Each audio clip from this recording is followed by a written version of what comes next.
Bom dia, boa tarde, boa noite. Mais uma vez estamos aqui no canal souengenheiro.com. Hoje de forma especial, primeiro não cearense, um mineiro aqui conosco, João Alves Vaz. Ele é fantástico, perito em engenharia mecânica, mas vamos iniciar, eu queria conhecê-lo. Nome, como é que se apresenta, João? Sou o João Vaz, né, conhecido mais como João Vaz. Sou mineiro da região do Vale do Aço, Ipatinga, Coronel Fabriciano, Timóteo, né?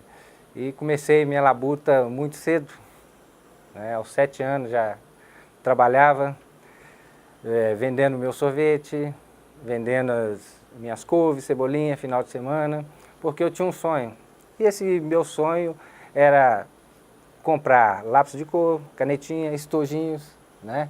Porque sou de uma família humilde, de 11 irmãos, hoje nós somos 8, temos 3 falecidos.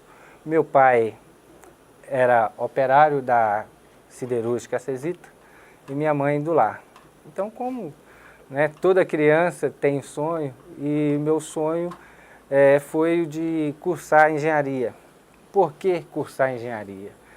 Porque para a minha escola de primeiro grau tinha que levar folhas A4.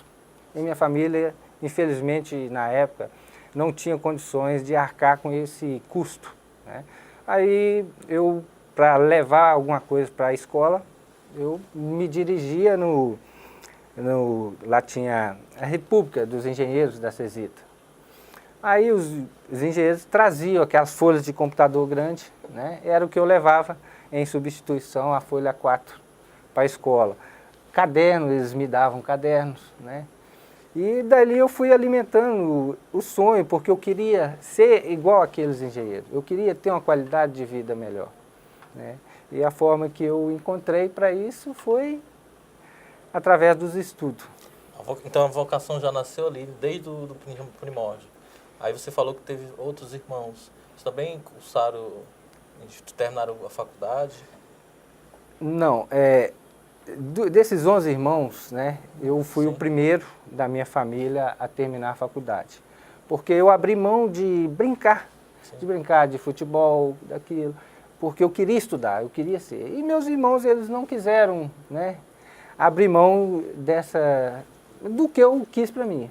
Hoje, né, 2 deles formaram, depois de adulto, tudo, né.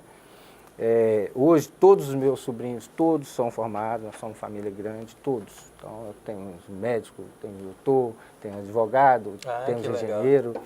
Minha filha forma agora em engenharia civil, dia 8 estou indo para Minas, na colação de grau dela. A família está toda em Minas? Toda em Minas, né? Lá, o único que saiu mesmo foi eu, né? Aí tu se formou em que ano? Tu já falaste que foi uma vocação. Isso. Que viu os colegas engenheiros, e que ano você se formou? Primeiro eu fiz o curso técnico. Sim. Né? Curso técnico em mecânica. Antes do curso técnico em mecânica, aos 14 anos, 12, né? Estava ali mais 14 anos, foi o meu primeiro emprego, foi num cartório. O cartório era o único cartório da cidade. Eu fui contratado no cartório para um serviço de 15 dias. Fazer o índice daqueles livros grandes. Sei. Só que o dono do cartório foi pescar na Bahia. Quando ele chegou nesses 15 dias, eu já tinha feito todos os índices e como eu terminei rápido, eu fiquei observando os funcionários do cartório trabalhar e comecei a atender o público aquilo. Ele chegou, viu que eu já estava fazendo aquilo e acabou me admitindo, né? Dali foi o meu primeiro emprego. Eu saí do cartório quando eu formei o curso técnico em 86, técnico em mecânica, para fazer estágio. Sim. Na Cenibra, que é uma fábrica de celulose, né? Na época era muito concorrido, vinha gente do estado inteiro, de Belo Horizonte, todo. Foi 120 candidatos para 3 vagas. Nossa. E eu fui, graças a Deus, fui um dos privilegiados. Só que eu fiz 12 dias apenas de estágio, porque a Cenibra, na época, ela arcava com a bolsa de estudo de 1 salário mínimo. Entendi. E deu que, como eu tinha feito, né, inscrição, teste na Uzi Minas, a Uzi Minas me chamou e a Uzi Minas pagavam 2 salários mínimos.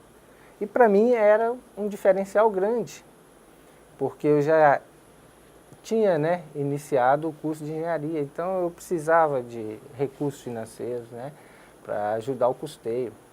Então, para pagar ônibus, tudo, Sim, sim. né? Eu chegava a andar 10, 15 quilômetros a pé, do centro da cidade até na minha casa, né? Porque quando eu saía 11h15 da noite da universidade, 23h15, chegava no centro de Cesita, né, Timóteo, ali já não tinha mais ônibus, tinha que ir a pé para casa. 15 quilômetros.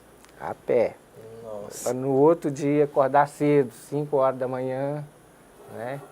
E para 7 horas estar na empresa trabalhando novamente. Então, assim, não foi fácil, foi difícil, mas confesso que faria tudo de novo da melhor forma, não tem arrependimento de nada. Aí quando saiu quando você se formou, aí você voltou para... Isso, foi aí... contratado lá, onde estava? Né? Não, eu não... Na época, o estágio, né?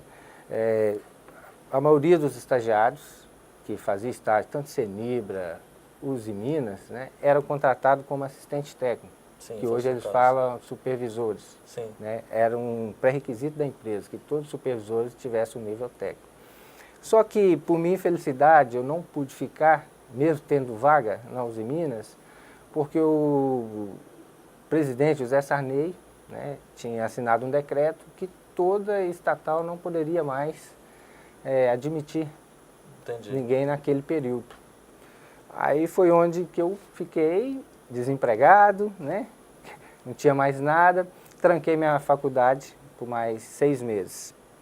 Durante esses 6 meses, eu mandei um novo currículo para a Senibra e, por minha felicidade, eles me contrataram com um emprego temporário, 3 meses, substituí um técnico, depois renovou por mais 3 meses, substituí, né? E no final desses 6 meses, eles me contrataram como assistente técnico. Saí da Senibra, faltando 6 meses para terminar o curso de engenharia. Porque um ano antes de formar, eu comprava jornal, Estado de Minas, todos os domingos, e no classificado, né, de vagas de emprego, eu mandava para o Brasil afora, me candidatando, falando que estava formando, né, e que estava me candidatando para aquelas vagas. Só uma dúvida, qual foi esse ano, qual foi esse período, para eu entender? Isso foi de 94. 94. Isso. Aí a Brahma estava comprando a cervejaria Skol, né? Sim. E a Brahma começou o projeto Engenheiro Trainee, né? Só que eu nunca fui engenheiro trainee na minha vida. E a Brahma precisava de um engenheiro de planejamento e programação para acompanhar todo esse sistema, né, de desmobilização da cervejaria Skol e também para implantar o sistema CIEM, que era um sistema novo de manutenção preditiva, corretiva, que ela estava implantando em todas as unidades da cervejaria no país. E eu fui selecionado para participar dessa vaga, tive a felicidade de ser o engenheiro contratado. Conheceu o Jorge Paulo Lema, não? Oi? O dono da Brahma? Na época, o dono, não cheguei a saber quem é, né? Então, aí, antes de colar grau, eu já, na minha carteira, tá lá, engenheiro, planejamento e programação. Eu fui contratado pela Brahma sem colar grau ainda na faculdade, uma coisa de, sei lá, 1 para 10 milhões, então assim, né? É Deus já agindo na vida, sim, sim. Né? Aí trabalhei na Brahma bastante tempo, na filial Minas, que era em Juatuba, 70 quilômetros de Betim. Né? Fui para a filial Agudos, São Paulo, fazer o mesmo trabalho, Bahia, Grande Rio. Né? Aí nesse meio termo, estava fazendo um curso em Belo Horizonte, pela própria Brahma, com o pessoal dos Minas. Foi onde que eu recebi, né, conversando com os colegas lá no curso, recebi um convite para voltar para Uzi Minas, que foi minha última empresa trabalhando. Aí fui para Uzi Minas, no setor lá de planejamento, de montagem de obras, né? Uzi Minas Mecânica, tem Uzi Minas Siderúrgica e Uzi Minas Mecânica, é do mesmo grupo, um ao lado da outra. Aí saí, trabalhei lá em obras, planejamento, saí em 98. Não, mas na Uzi Minas, normalmente é construção, né? Construção é engenheiro civil. Não, mecânico na construção. A Uzi Minas tem a Uzi Minas Siderúrgica, foi onde que eu fiz estágio, e a Uzi Minas Mecânica. Lá tem todo o nível de engenheiro, né? Entendi. Engenheiro civil, mecânico.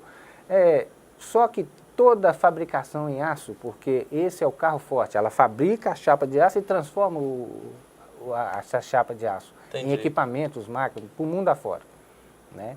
E todos os engenheiros da área de montagem, planejamento, são engenheiro mecânico. Ela não coloca ou engenheiro mecânico, mal assim um engenheiro metalúrgico, mais voltado para laboratório, para solda. A montagem, a fabricação são engenheiro mecânico. Então, bom conhecimento em resistência dos materiais, é isso? Sim. Te falo que os Minas Mecânica hoje é uma escola. O que eu aprendi na minha vida, eu aprendi na Uzi Minas Mecânica. Coisas que a gente nunca sonha em aprender na escola, porque a escola você vê a teoria, né? Lá você vê na prática tudo. Aí você vai entender por que tem no curso resistência de materiais. Se o professor da faculdade chegasse para qualquer aluno e falar, resistência de materiais você vai usar para calcular essa viga dessa forma, uma tesoura, uma ponte aqui ali, o aluno vai se interessar e não vai reprovar nessa matéria, que é uma das matérias que a gente sabe que é difícil, que dá muita reprovação nos cursos. Eu que sei, então, eu digo o que diga. Então eu te falo assim, por experiência, né, trabalhando ali, a gente aprende muito de tudo, né? Aí, na minha trajetória da Uzi Minas, né, trabalhando em fábrica, eu fui para canteiro de obra. Até então não era funcionário de canteiro de obra. Entendi. Fui para montar a ponte rodoviária sobre o Rio Paraná, divisa São Paulo, Mato Grosso do Sul. Uma das maiores do Brasil, né, essa ponte? Ela tem 2.600 metros, são um vão pilar de 100 metros de distância cada um. A ferrovia, né, que foi para o Mato Grosso, passa embaixo, 4 pistas de carro em cima. Nossa. Então, dali fui para resolver um problema de planejamento, de obra parada, para reduzir também um pouco dos profissionais que lá estavam e não atingia os objetivos da diretoria da empresa, para voltar para a fábrica. Só que quando terminou a obra, eles resolveram me deixar em obra e eu assumi toda a montagem de pontes de pequeno porte, pontes de 4, 6 meses de montagem, né? Que era o carro-chefe da empresa, que tinha bastante, né? Aí nessas montagens nós conseguimos reduzir consideravelmente o prazo dessas montagens e fiquei até no final de 98, onde que eu pedi para sair. Antes de começar, a gente falou um pouco, você comentaste que tem mais de 1000 perícias. Nossa, engenharia. Você chegou a esse resultado? A minha primeira perícia que eu fiz na vida foi em 98, né, praticamente 20 anos atrás, no equipamento. Já na tua empresa? Não, eu era funcionário da Uzi Minas ainda, né? Eu fui nomeado pelo juiz para fazer uma perícia de um equipamento de alinhamento de chassi. Hoje tem no Brasil inteiro, quando a carreta ela tomba e empena o chassi, então tem aquele equipamento que desempena ela a frio. Sim. E o eixo e aquele equipamento. Esse equipamento era americano, uma empresa de São Paulo, o cara modificou esse equipamento e patenteou ele durante 20 anos. Aí teve um desacordo com um dos funcionários dele que trabalhava na parte hidráulica e teve várias demandas no Brasil inteiro. E eu fiz essa primeira perícia desse equipamento.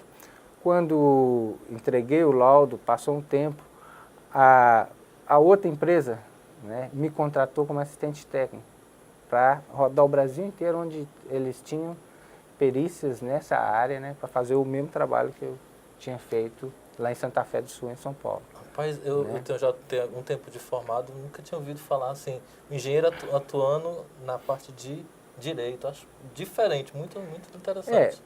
O direito, a perícia no direito, o engenheiro, ele sim, esse é o primordial, né, o segredo da perícia. O engenheiro ele não pode entrar na área do direito, mas ele tem que ter o conhecimento do direito para saber entender o que as duas partes, né, estão querendo provar e trabalhar em cima de fatos. De teses. Né? Então, se você não tem um fato lá, uma tese para você comprovar tecnicamente, não adianta que você vai ser questionado. Né? Entendi. Então, assim, onde que entra o direito na perícia, no laudo? Eu sempre digo, a gente vê bastante laudo de vaso engenheiro colocando conclusão. Eu, como perito, né, 20 anos, eu não coloco nos meus laudos conclusão da perícia. Porque quem conclui é o juiz, é ele que vai tomar a decisão dele. Eu coloco parecer conclusivo, ou seja, o parecer técnico de um profissional da modalidade de engenharia, baseado em cima daqueles indícios do processo, para que o juiz tome a decisão cabível. Entendeu? Você foi contratado como assessor, mas você hoje é empreendedor, você é empresário. Né? Isso. Como que surgiu essa área de ser empreendedor? Né? Como funcionário dos Minas, tinha bom salário na época, eu sempre fui, né, daquele econômico, nunca fui de gastar dinheiro à toa, e saí em 98 para montar uma empresa de montagem industrial. Aí fui montar a Ponte dos 500 anos do Brasil, já fabricação, projeto e montagem minha, Porto Seguro. Já contratado pela própria Minas. Quando eu pedi para sair, eles já me indicaram para fazer essa obra. Dali começou a minha vida empresarial. Né? E nesse meio termo eu trabalhava como perícia aleatório. Não era aquele carro-chefe, eu não tinha uma empresa de perícia. Eu trabalhava de perícia quando era contratado, né, como assistente técnico, quando era nomeado para algumas áreas. Né. A empresa de perícia surgiu em 2001, né, anos depois. Por quê? Eu já trabalhando no mercado, eu vi um nicho de mercado e quis aprimorar, trazer para o meu dia a dia, porque a demanda foi grande, começou a crescer. Então aquilo passou de um simples, né, hobby, vamos dizer assim, um simples trabalho aleatório para um trabalho mais efetivo. Mas você só atua na parte de estrutura, na parte de trânsito, por exemplo, você atua? Trânsito. Hoje a empresa de perícia trabalha toda a área da engenharia mecânica, certo? Então é vasto, a área é imensa. Né? Eu gosto muito de trânsito. Por que sim, eu te falo assim, eu gosto muito de trânsito? Porque o trânsito hoje, em Fortaleza, 75 a 80 acidentes por dia. Só para você ter uma noção. Aqui dentro de Fortaleza é acidentezinho, né, simples. Então, assim, é algo que o crescimento é grande, a demanda é grande e tem poucos profissionais nessa área. E por ser uma área que... Deixa eu só entender. O que o engenheiro mecânico faz no trânsito? Ele faz a reconstituição do acidente, ele calcula a velocidade, calcula... O que de fato o engenheiro... Ele dá um parecer técnico para o juiz decidir. O que é que ele faz? Calcula a cinemática, a dinâmica... A área de trânsito, perícia de trânsito, ela é uma área assim, multidisciplinar. Então tem uma simples perícia de um veículo que você compra ou de um equipamento que você compra que vem com uma falha de fabricação, um defeito. E tem essas benditas que você comentou aí de reconstituição de acidente de trânsito. Então assim, hoje nós somos especialistas em reconstituição de acidente de trânsito. Né? São poucos no Brasil que trabalham nessa área de reconstituir inclusive na aviação? Então, inclusive na aviação. Porque para reconstituir um acidente, já aconteceu o fato. Então, assim, você tem que trazer, tecnicamente, como que aquele acidente ocorreu. Aquele de Guarulhos, acho que foi Guarulhos, alguns anos atrás, com o avião ele passou direto. Chegaste a ver alguma coisa? Não. É porque isso aí já entra mais o engenheiro aeronáutico, né? Entendi. Então, assim, é muito difícil a gente... Cita um caso, então, um exemplo que você vivenciou que foi bem interessante para o nosso público. Assim, eu não posso entrar muito em detalhe, mas claro. Assim, é um fato já corriqueiro, que está na internet, né? Qualquer um pesquisar vai descobrir. É o Vectra que explodiu. Né? Então, o Vectra explodiu... São 3 Vectras que explodiu no país, certo? Então, assim, eu fui assistente técnico dos autores nessa ação. Os autores queriam 40 milhões de indenização, né, nesse processo, e a GM pagou eles 12 milhões. São 12 herdeiros, 1 milhão para cada herdeiro. Como que surgiu? Quando eu fui contratado para fazer esse parecer técnico, né, dos autores, até então, analisando o processo, eu simplesmente identifiquei que esse veículo não iria aparecer, porque o acidente já tinha acontecido, já tinha feito uma perícia criminal, os 4 passageiros foram carbonizados, né, vestígio, então, assim, automaticamente era muito difícil. Aí, quando fui redigir os quesitos, eu já antecipei e coloquei em 3 fases. A primeira fase, se o salvado aparecesse, segunda fase, se ele não aparecesse, e a terceira fase era de um veículo similar. Aí nós fizemos esse trabalho, né, reconstituímos e descobrimos que o que fez o veículo explodir foi um defeito na bomba de combustível abaixo do banco traseiro, a borracha. Por quê? O tanque estava cheio, então esse veículo não era para chegar a explodir, ele era para pegar fogo. Ele só chegou a explodir porque o que faz explodir um veículo, né, são os gases e vapores. Então foi isso que levou.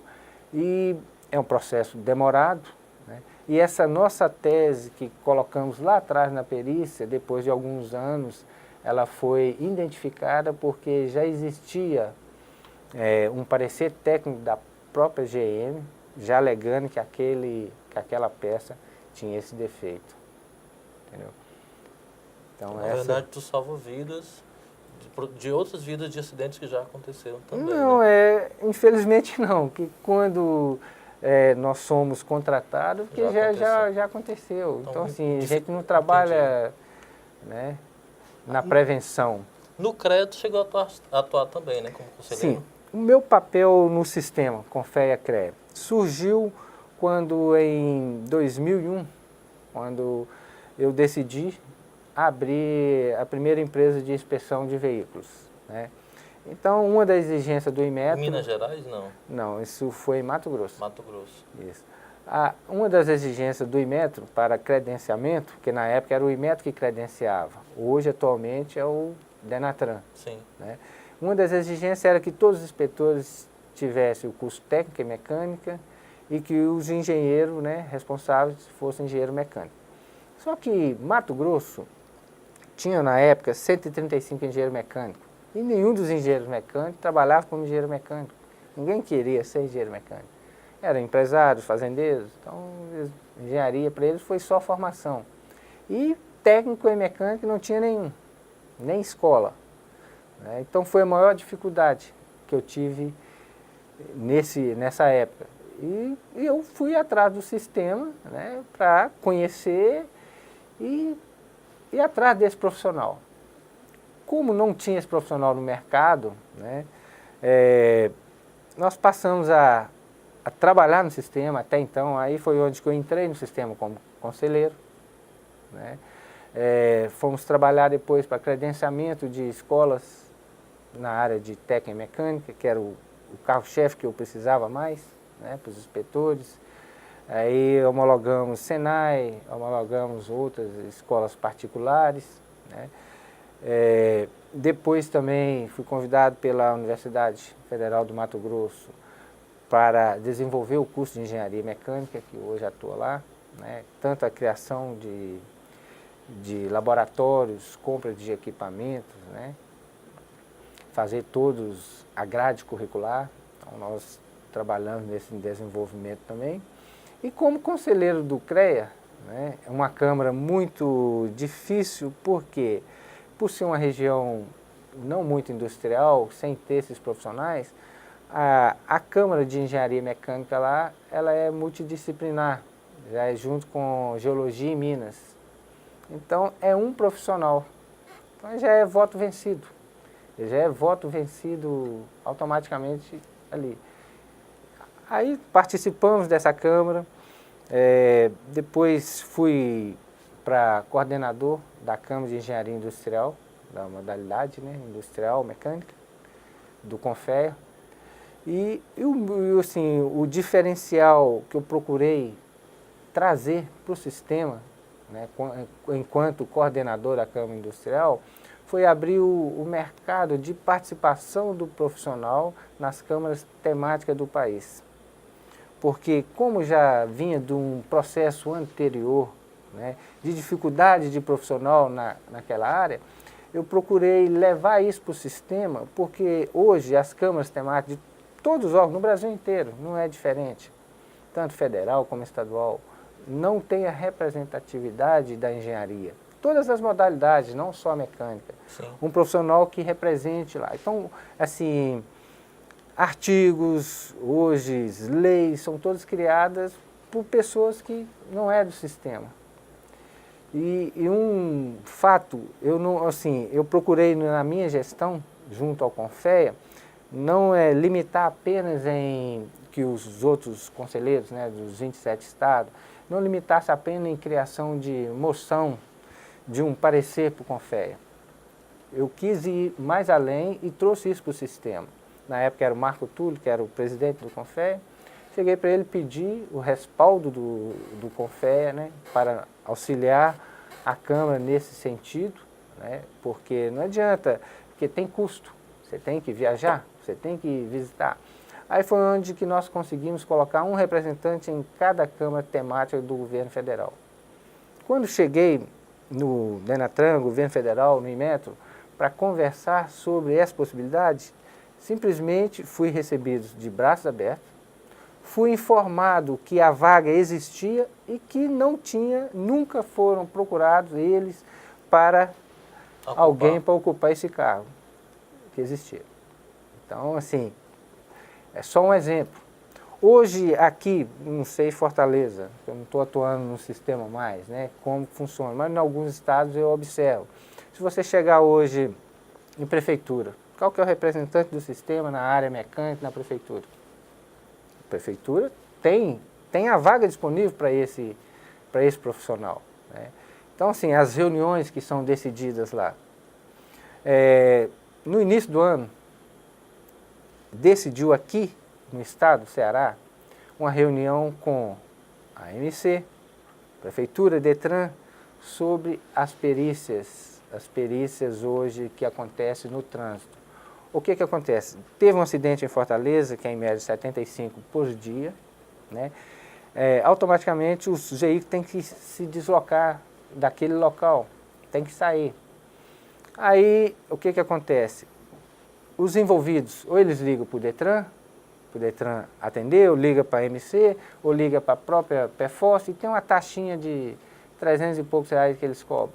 Só que esses profissionais, que não são profissionais dito da engenharia, especialista em trânsito, que vão atender esse acidente, eles simplesmente tentam o acordo, ou colher os dados do veículo, e nós sabemos que perícia não é isso. Aí passa 2 anos, há uma demanda judicial, onde que vai entrar a perícia, né, vai ser nomeado um perito, vai ser nomeado os assistentes técnicos, aqueles vestígios, aquelas informações já se perderam, porque não foram colhidos. Qual era, assim, o objetivo que eu tive na época? Um estalo, mas só que, né, como eu não estou no sistema, tenho que ler, eu acabei também deixando quieto. Hoje, aqui em Fortaleza, temos, qualquer lugar que você for, Fortaleza, Ceará, tem um engenheiro mecânico. Olha o nicho de mercado que tem na engenharia mecânica. Por baixo, eu vou te falar por baixo, 12 mil reais de salário para qualquer engenheiro mecânico. O que falta? Fomentar isso. O que é fomentar isso?